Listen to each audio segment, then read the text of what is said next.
high in the mountains of Africa, where the winds whisper through narrow, rocky passes. A clever little jackal trotted along, sniffing the ground for something tasty to eat. His sharp eyes scanned every shadow, his nose twitching with excitement. Perhaps today he would find a rabbit, or a lizard, or maybe even a bird's egg. He was feeling particularly adventurous, venturing further into the jagged peaks than usual. The air was thin and crisp, and the world below looked like a vast green carpet. Jackal loved the freedom of the mountains, the thrill of the hunt, and the challenge of outsmarting others. He considered himself the cleverest creature for miles around, and today he was on the lookout for a meal that would match his grand opinion of himself. But suddenly, Jackal froze. He dropped low to the ground, his ears swiveling. Just ahead, between the tall cliffs that formed a natural gateway, a shadow moved. It was no ordinary shadow. It was the mighty lion, king of all the animals. Jackal's heart began to pound like a drum against his ribs. There was no path to run, no hole to hide in. The cliffs on either side were too steep to climb. He was trapped. And worst of all, he remembered all the tricks he had played on Lion in the past. There was the time he'd convinced Lion that the moon's reflection was a wheel of cheese, and another time he'd sent him on a wild goose chase for a singing melon. Lion had a very long memory for such things. This time, Lion would surely take his revenge. The king of beasts stretched, his muscles rippling under his golden coat, and let out a low growl that seemed to make the very rocks vibrate. His eyes, like two amber lamps, fixed on the small, trembling jackal. There was nowhere to go. It seemed his luck had finally run out. But Jackal was not called clever for nothing. Even in the face of certain doom, his mind raced faster than his legs could ever carry him. An idea as bright and sudden as a flash of lightning struck him.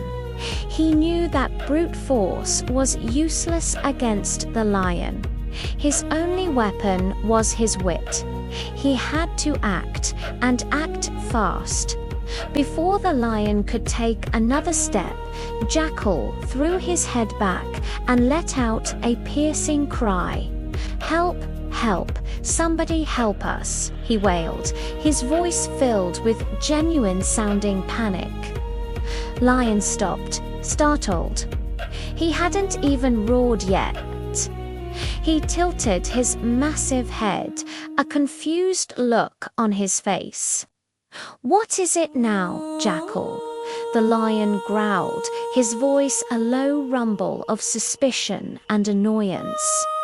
"Are you trying another one of your foolish tricks?" "Oh, mighty lion," Jackal gasped, pointing a trembling paw upwards. "Look up, those huge rocks above us, they're about to fall. The mountain is collapsing. We shall both be crushed. Please, great king, use your incredible strength to hold them up until I can find something to support them." Jackal put on his most convincing performance, his eyes wide with terror, his body shaking. Lion, skeptical at first, glanced up, and indeed, the massive overhanging rocks did look heavy and terribly dangerous, precariously balanced against the sky. The wind whistled through a crack, making a sound like a low groan. In that that moment, the lion's instinct for self-preservation kicked in, overpowering his suspicion. The thought of being flattened by a rockslide was far more pressing than punishing a mischievous jackal. Without a moment's hesitation, the lion did what Jackal had hoped. He reared up and pressed his strong, broad shoulders against the face of the cliff, grunting and pushing with all his might. The muscles in his back and legs bulged with the effort. "Hurry, Jackal," he roared, his voice strained. "I cannot hold this forever." He truly believed he was supporting the weight of the entire mountain. "Thank you, great king," yelped Jackal, bowing with feigned reverence. "You're saving both our lives. Your strength is legendary. Just hold on tight, I'll fetch a sturdy log to wedge it open, and then we will both be safe." And with that, Jackal turned, gave the lion one last look of gratitude, and dashed down the path, and vanished around the bend. The mighty lion pushed and pushed, his muscles burning under the hot African sun. Sweat dripped from his brow. Minutes turned into an hour, and then another. The sun climbed higher in the sky, beating down on his magnificent mane. Still, no jackal returned. The lion's initial fear gave way to frustration, and then to a growing, simmering anger. "Jackal," he roared, his voice echoing through the empty pass. "Where are you with that log?